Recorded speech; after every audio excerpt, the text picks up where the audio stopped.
In this video, we start our attempt of one of the most difficult through hikes in Italy, Alta Via 4. We travelled through deep valleys with lush meadows, up the historic Monte Paterno, and experienced a beautiful sunset with the Tre Cime di Lavaredo painted in a hue of orange. A 7-hour drive from Slovenia took us west to the capital of the Dolomites, Cortina. To get some acclimatisation in, my dad and I chose to ascend Tofana di Rozzes at 3,225 metres and the 6th tallest mountain in the Dolomites. It was a gruelling day, ascending through World War I ruins and 1,500 metres of chossy rock to its summit. The Austrian Alps stretched out in front of us, and impressive limestone walls pierced the sky. In the distance, we got a glimpse of the mountains we would be required to traverse. The Alta Via 4 is a 92-kilometre journey across some of the most popular and some of the most rugged and isolated areas of the Dolomites. Alta Via translates to high route in English, and they are a series of through hikes that traverse the rugged terrain of the Dolomites, requiring overnight stays in mountain refugios high above the valley. The Alta Via 4 is known as the most difficult and technical, with non-negotiable via ferrata sections and serious exposure. I went to bed that night, still a little uncertain about whether I could guide my family through this in 4 days, far shorter than the recommended 7 to 8.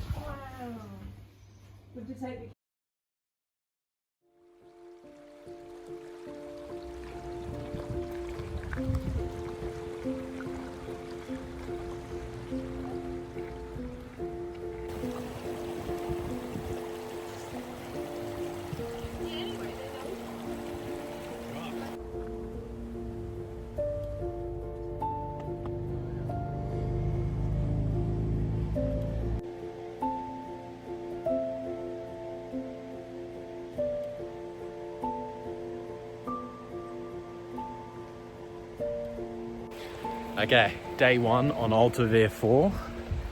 I'm feeling pretty cooked to start. Yesterday we did Tofana di Rozzes, which was 1,600 meters of vert, up and then down, up to 3,200 meters. And then Triglav was 1,600 meters of vert. And then we did some hiking around, Mangat. It was 15 Ks. So I'm just super fatigued. Oh yeah, but today's a big day. 1,300 meters of vert up to Rifugio Tre Cime di Lavaredo or something like that.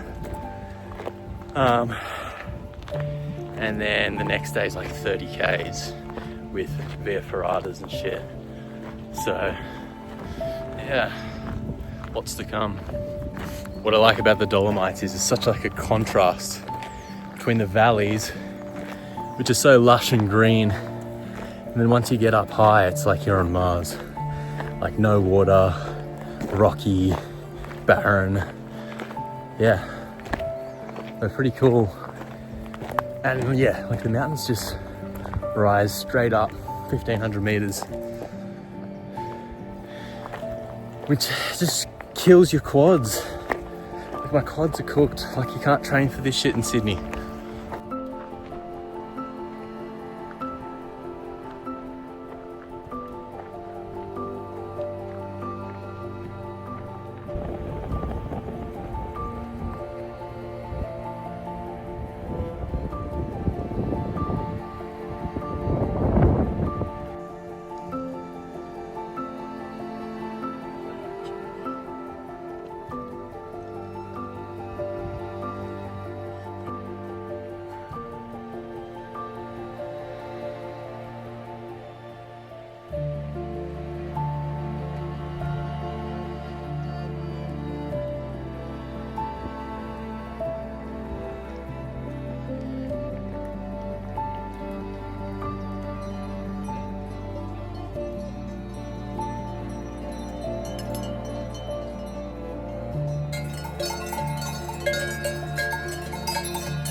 Hey, we're in this sick little valley that I've got to climb up. Where is it? That pass over there.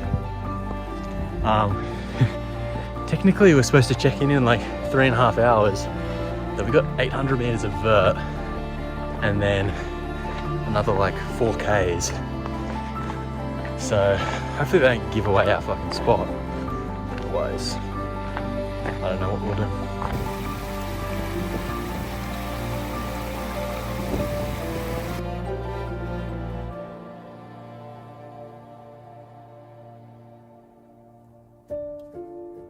The route now climbs steeply into the Alpine, up a narrow pass with steep limestone walls on either side of the track. During World War I, this valley was highly contested.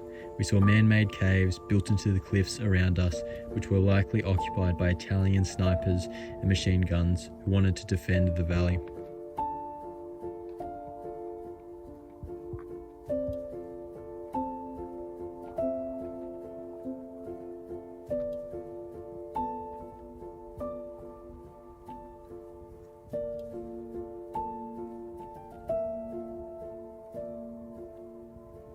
Just made it over the pass. Started in that valley down there. 800 meters of vert up to here. Now we just gotta walk on this kind of flat plateau to the hut.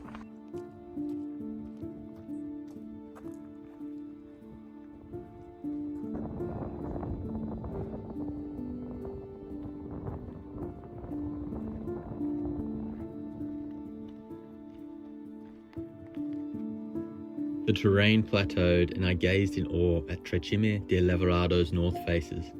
It was one of the last great mountaineering problems in the Alps and seen as impossible to climb. The first ascent took 3 days, sleeping on the side of the cliff, and its first winter ascent by Walter Bonatti, aged 22, involved 3 days of climbing, fighting temperatures as low as -24 degrees.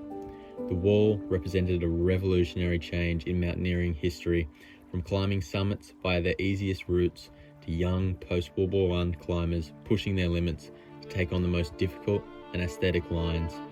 We pushed on over a pass where I gained a view of the rest of the Alta Via 4 and our accommodation for the night.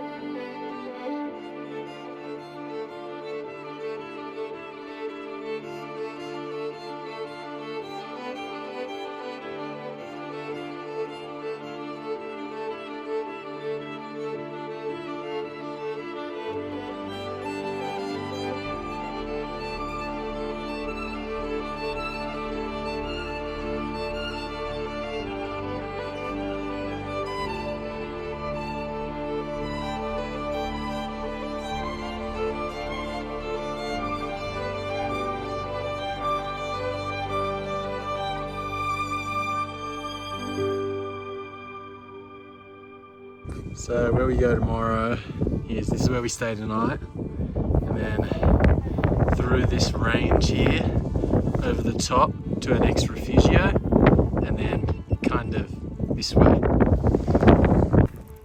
We checked in at about 4 PM to our Rifugio, which had a perfect view of the jagged Cardini di Misurina sub-range, which we had to pass through the next day. A quick look at the forecast for the evening made me forego some needed relaxation to attempt to climb Monte Paterno at sunset. My dad's FOMO wouldn't let him stay at the Rifugio, and we set out. We had 3 hours until dinner, so we had to be fast. There's the objective for tonight. If that is the objective, I'll probably die.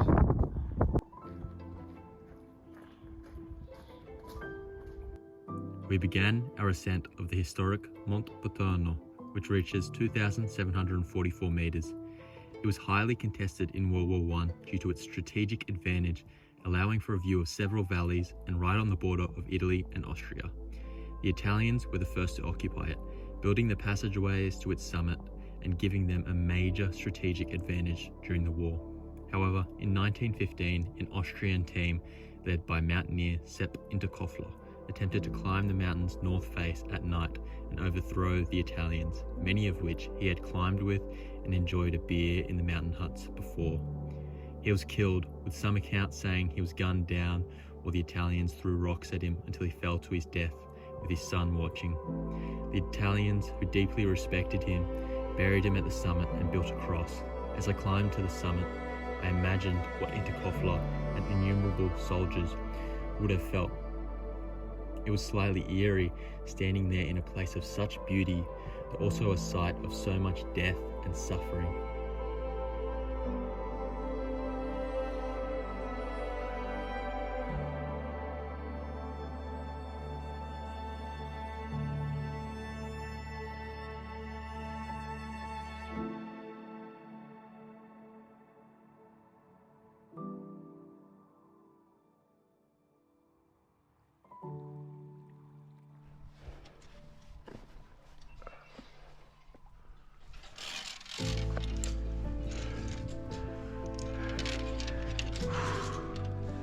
A little bit of the exposure here.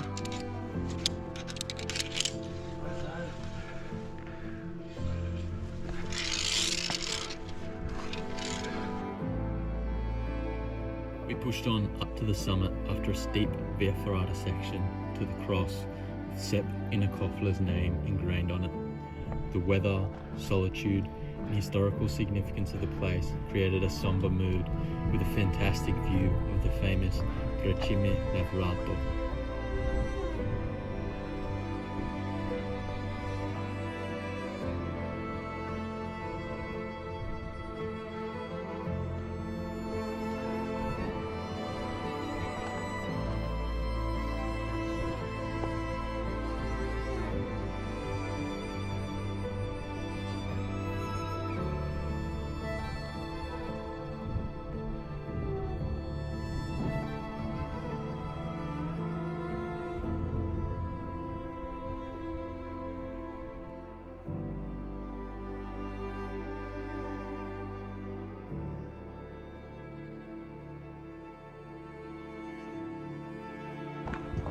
Okay, we gassed it up here, up to the summit. See Tre Cime, north face. Our course, we're going that way. Anyway, I'm scared of these clouds. We're kind of on a peak, lightning, 6:30, so better get down. It was now 6:30 p.m. and dinner started at 7. My dad and I carefully retraced our steps down the Via Ferrata and then through the passageways that had been carved into the rock by Italian World War I soldiers, till the sun dipped below the clouds, painting an image in my head that I'll never forget.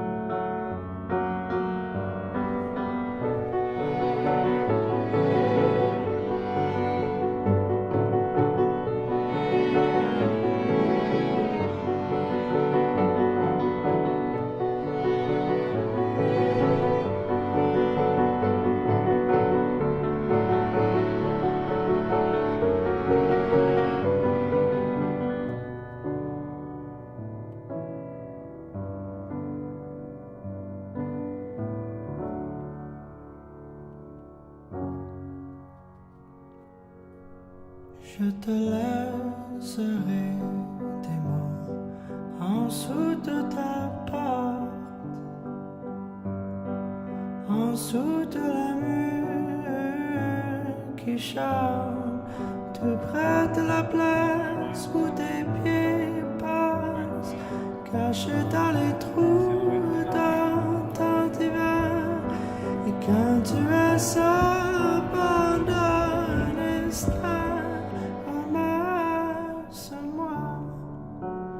quand tu voudras.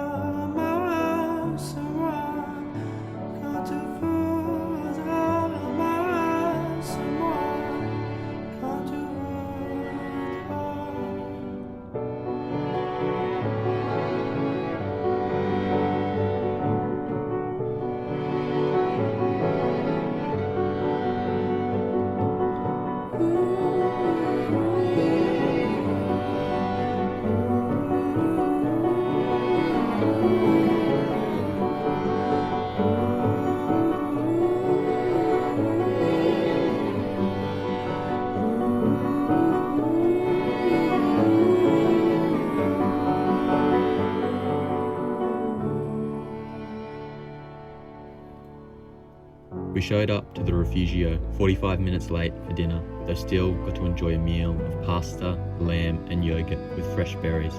I sat staring out my window as the sun set over the Cadini di Misurina Massif. In the next video, we would tackle its rocky passes and difficult terrain.